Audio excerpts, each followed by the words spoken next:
বাবা, কই তোরা? ভেতরে আয়, তোদের সাথে কিছু কথা আছে। আসছি বাবা। এসেছিস তোরা? হ্যাঁ বাবা, তুমি কি যেন বলবে? আমার শরীরের অবস্থা ভালো মনে হচ্ছে না। আমি মনে হয় আর বেশিক্ষণ বাঁচব না। আমার চলে যাওয়ার সময় হয়ে গিয়েছে। এমন কথা বলো না বাবা, তোমার কিচ্ছু হবে না। আমাকে তোর মা তার কাছে নিতে এসেছে। আমাকে আমাকে যেতে হবে। তুমি তুমি চলে গেলে আমরা পাঁচ ভাই কাকে নিয়ে থাকবো? কাকে বাবা বলে ডাকবো? মৃত্যুর আগে তোরা আমাকে একটা কথা দিবি। কি কথা বাবা, বলো। তোরা আমাকে কথা দে, আমি মারা যাবার পর তোরা সবাই একসাথে থাকবি, কেউ আলাদা হবি না। কথা দে। বাবা, তুমি বেশি কথা বলো না, সবকিছু ঠিক হয়ে যাবে। না বাবা, তোরা আমাকে কথা দে, তোরা কখনো আলাদা হবি না, না হলে আমি মরেও শান্তি পাবো না রে। কথা দিলাম বাবা, আমরা কখনো আলাদা হব না। কথা দিলাম বাবা। হ্যাঁ বাবা, কথা দিলাম। এখন আমি নিশ্চিন্তে চলে যেতে পারবো।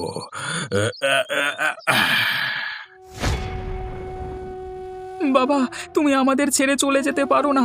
কথা বলো বাবা, কথা বলো।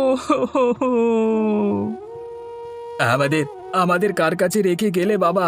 এখন আমরা কি করব? ফিরে এসো বাবা, ফিরে এসো। কান্না করে আর কি হবে? বাবা চলে গেছে কয়েকদিন তো হয়ে গেল। ঘরে তো এখন চাল ডাল আনাজ তরকারিও শেষ হয়ে গিয়েছে।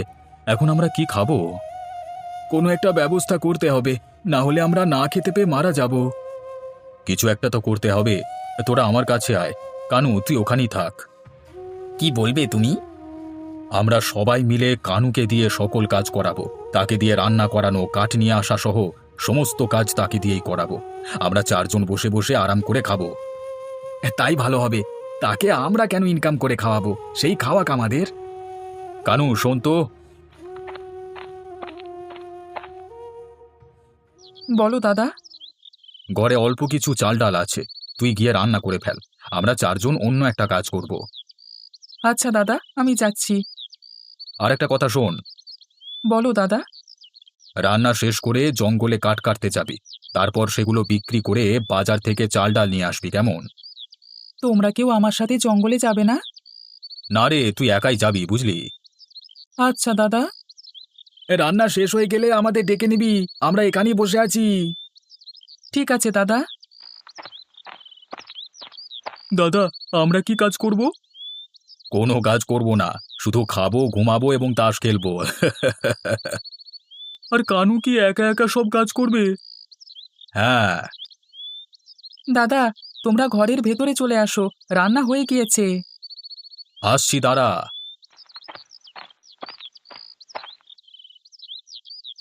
এত তাড়াতাড়ি তো রান্না হয়ে গিয়েছে?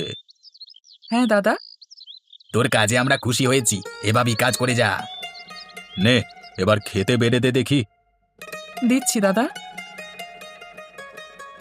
দাদা, আমিও তোমাদের সাথে খেতে বসি। না না, তুই পরে খেয়ে নিস। এখন খেতে বসলে আমাদের কিছু লাগলে বেড়ে দেবে কে, বুঝলি না? আচ্ছা দাদা। জগে পানি শেষ হয়ে গিয়েছে, যা বাইরে টিউবওয়েল থেকে পানিটা নিয়ে আয়, যা। যাচ্ছি দাদা।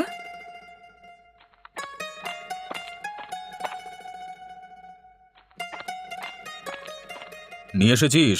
আরে গ্লাসে ঢেলে দে, গলা যে শুকিয়ে গেছে, দাঁড়িয়ে আছিস কেন? এই যে দাদা, দিচ্ছি। তা তুই জঙ্গলে যাবি কখন? এই তো দাদা, খেয়ে তারপরে চলে যাব। আচ্ছা আচ্ছা, ঠিক আছে। নে, আমাদের খাওয়া শেষ। তুই এখন খেয়ে নিয়ে বাসনপত্রগুলো ধুয়ে পরিষ্কার করে ফেল। এ কি দাদা, পাতিলে তো আর অল্প কিছু ভাত এবং ডাল পড়ে আছে। যা আছে তাই খেয়ে নে, বেশি কথা বলিস না। ঠিক আছে দাদা। কি ব্যাপার? তুই একা একা কুড়াল নিয়ে জঙ্গলে কি করছিস? কাঠ কাটতে এসেছি। তুই জানিস না এই সময় জঙ্গলে কোনো মানুষ থাকে না? তাছাড়া এই জঙ্গলে মানুষও কম আসে। কাঠ না কাটলে তো আর টাকা পাবো না। কাঠ নিয়ে বাজারে বিক্রি করে চাল ডাল কিনতে হবে। তা তুই একা আসলি যে, তোর ভাইরা তোর সাথে আসলো না?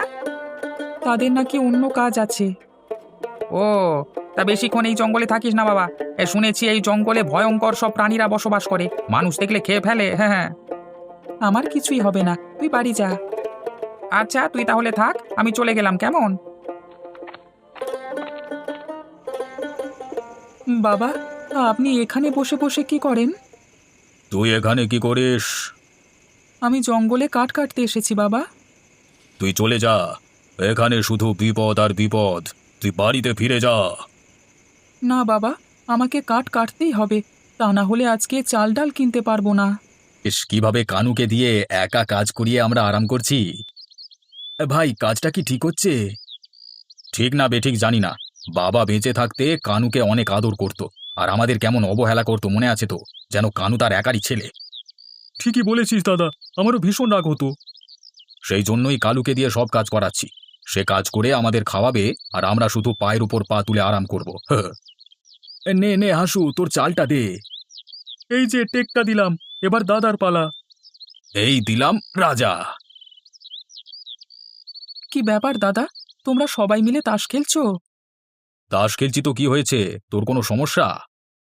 না দাদা, তুমি না বললে তোমরা অন্য কি একটা কাজ করবে? আমাদের যেটা ইচ্ছে সেটা করব। তুই তোর কাজ কর। কাঠ কেটে নিয়ে এসেছিস তো? হ্যাঁ দাদা, নিয়ে এসেছি। বেশ ভালো করেছিস। এখন বাজারে যা, গিয়ে কাঠ বিক্রি করে চাল ডাল আনাজপাতি মশলা সব কিনে নিয়ে আয়। তোমাদের মধ্যে কেউ গেলেই তো হয়, আমি তো জঙ্গলে গিয়েছিলাম। আমার মুখে মুখে কথা বলছিস? যা বলছি তাই কর, বাজারে যা তুই। আচ্ছা দাদা, ঠিক আছে, আমি যাচ্ছি দাদা। কাঠ লাগবে? কাঠ, শুকনো কাঠ আছে, দ্রুত রান্না হয়ে যাবে, নিয়ে যান। কাঠের আঁটি কত করে নিবে বাবা? আপনি কাঠ নেবেন? ঘরে রান্না করার মতো কাঠ নেই, তাই নেওয়া লাগবে। আচ্ছা, আপনি সবগুলো কাঠ 100 টাকা দেবেন। কিছু কম নিবে না বাবা?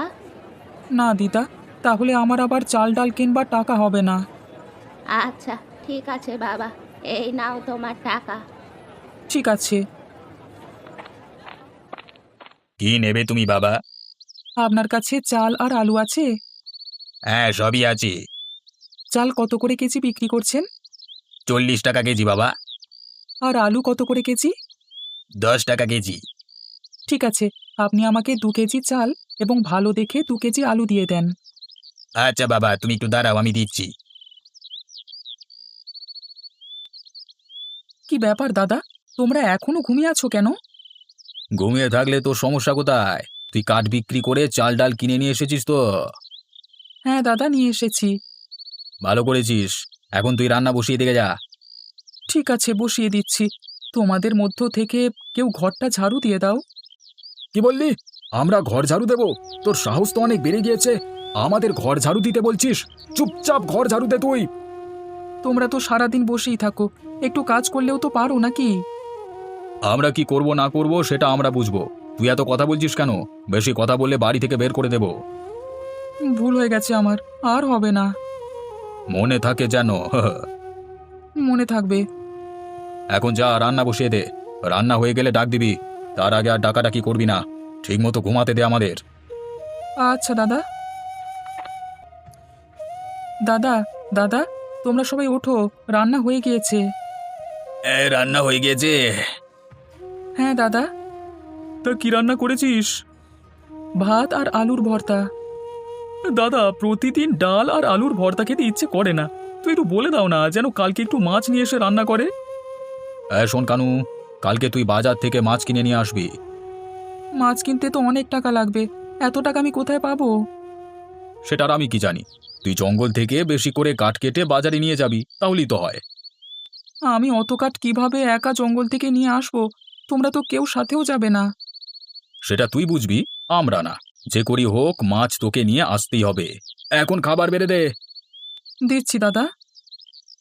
না, এত কাঠ মনে হয় আমি একা মাথায় তুলতে পারবো না। এই জঙ্গলের আশেপাশে তো কোনো মানুষও দেখতে পাচ্ছি না যে কাঠগুলো আমার মাথায় তুলে দেবে।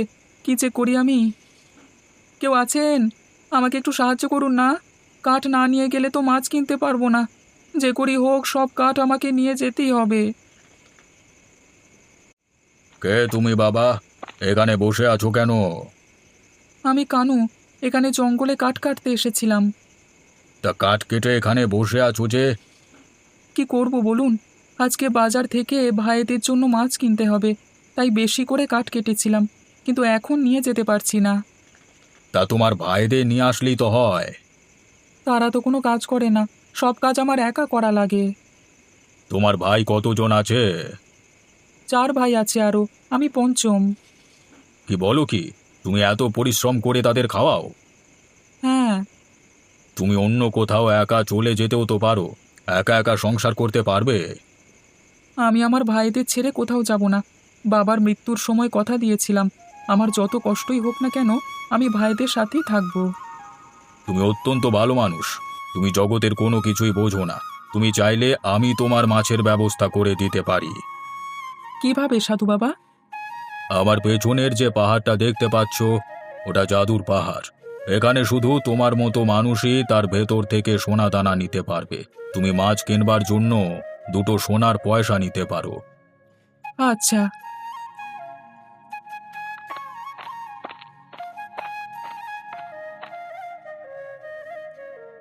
তুমি তো আরো বেশি সোনাও নিতে পারতে, লুকিয়ে নিলে না কেন? আমার মাছের জন্য 2টো সোনার পয়সাই যথেষ্ট, তাই বেশি পয়সা নিইনি। বেশ, এখন তুমি বাড়ি গিয়ে মাছ কিনে তোমাদের ভাইদের সাথে খেও। আসি তাহলে। এসো।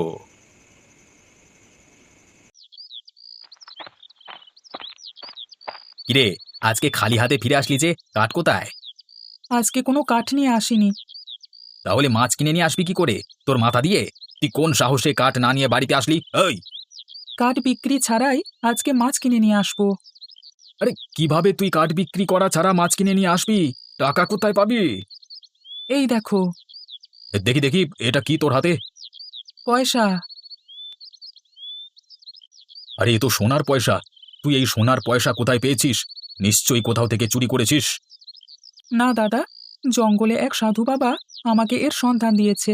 আমি অনেক সোনার মধ্য থেকে এই 2টো সোনার পয়সা নিয়ে এসেছি।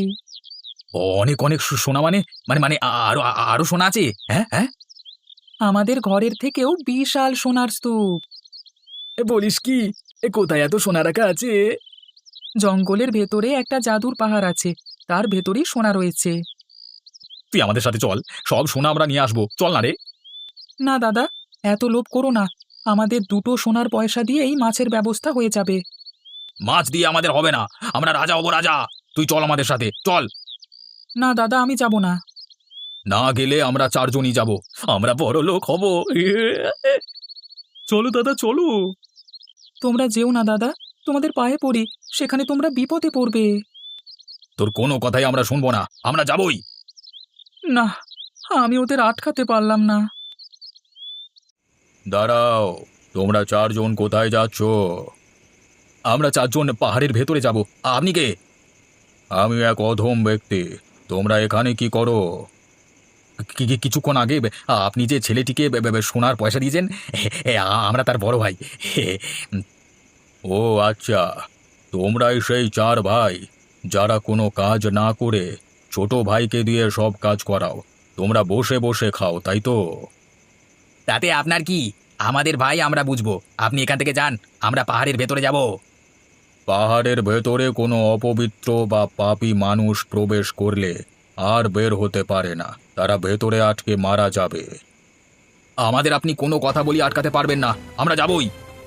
সাবধান করে দিলাম, তোমরা ভেতরে প্রবেশ করো না। এখান থেকে যান তো আপনি, জ্ঞান দিচ্ছে। দাদা, এখানে তো শুধু সোনা আর সোনা, এত সোনা আমি কখনো দেখিনি। আমি তো পাগল হয়ে যাব। এত এত সোনা সব আমাদের, আমরা রাজা হয়ে যাব। সবাই মিলে সোনা বস্তায় ভরো, সবগুলো নিয়ে চলে যাব। আমাদের এখন কেউ আর আটকাতে পারবে না। সারা জীবন বসে বসে খাবো। এ কি দাদা, দরজা তো বন্ধ হয়ে গেল, আমরা এখন বের হব কি করে? এই এই তোরা দরজা খোলবার চেষ্টা কর তো। কোনোভাবেই খুলছে না। বাঁচাও, কেউ সাহায্য করো, আমাদের ভেতর থেকে বের করো, কেউ সাহায্য করো। দাদাদের কত করে বললাম, বেশি লোভ করো না, পাহাড়ে যেও না। তারা কোনো কথা শুনল না। তারা এখনো ফিরল না। কোনো বিপদে পড়ল না তো? মনে হয় তারা সকালের মধ্যে চলে আসবে। সকালে না ফিরলে আমি জঙ্গলে গিয়ে তাদের ফিরিয়ে নিয়ে আসব। সাধু বাবা, আপনি আমার দাদাদের ফিরিয়ে দিন। আমাদের কোনো সোনাদানা চাই না। তুমি খুবই সৎ একজন মানুষ, কিন্তু তোমার দাদারা খুবই খারাপ মানুষ। তোমার প্রতি এত অত্যাচার করবার পরও তুমি তোমার দাদাদের নিতে এসেছো। সত্যি, তোমাকে দেখে আমি অবাক হই। দাদারা ছাড়া আমার পৃথিবীতে কেউ নেই। যদি তারা ফিরে না আসে তাহলে আমাকেও পাহাড়ের ভেতরে আটকে রাখুন। আমি তাদের ছাড়া বাঁচতে চাই না। তোমার সততা, নিষ্ঠা এবং সরলতা দেখে সত্যি আমি মুগ্ধ। যাও, ভেতরে গিয়ে তুমি তোমার দাদাদের উদ্ধার করে নিয়ে এসো। ধন্যবাদ আপনাকে সাধু বাবা। আমাকে ধন্যবাদ দিতে হবে না, সবই তোমার সততা আর নিষ্ঠার ফল। তুই এসেছিস, আমাদের দয়া করে বের করে নিয়ে যা। হ্যাঁ রে ভাই, বের করে নিয়ে যা আমাদের। তোমরা চিন্তা করো না, তোমাদের নিয়ে যেতেই আমি এসেছি। তোমরা সব সোনাদানা এখানে রেখে একে একে বের হও। আজকে তুই না বাঁচালে আমরা কেউই বাঁচতাম না। ঠিকই বলেছ দাদা, তোর সাথে আমরা অনেক অন্যায় করেছি রে। তোকে দিয়ে সব কাজ করিয়েছি, রান্না করিয়েছি, কাঠ কাটিয়েছি। তুই আমাদের মাফ করে দে। তোমার জন্য করেছি, এটা তো আমার সৌভাগ্য। তুই মাপ না করলে বাবাও আমাদের মাপ করবে না। আমরা আমাদের ভুল বুঝতে পেরেছি, তোর সাথে আর এমন করব না। আমরা সবাই মিলেমিশে কাজ করব। তোকে আর একা একা কাজ করতে হবে না। তুই ছাড়া আজকে আমরা বেঁচে থাকতাম না। তুই মাপ করে দে আমাদের। ছি ছি, তোমরা বড় ভাই হয়ে আমার কাছে মাপ চাচ্ছ, এটা আমার জন্য লজ্জার। আগে বল, তুই মাপ করে দিয়েছিস? আমি তো তোমাদের অনেক আগেই ক্ষমা করে দিয়েছি। সত্যি, তোর মতো ভাই পাওয়া ভাগ্যের ব্যাপার।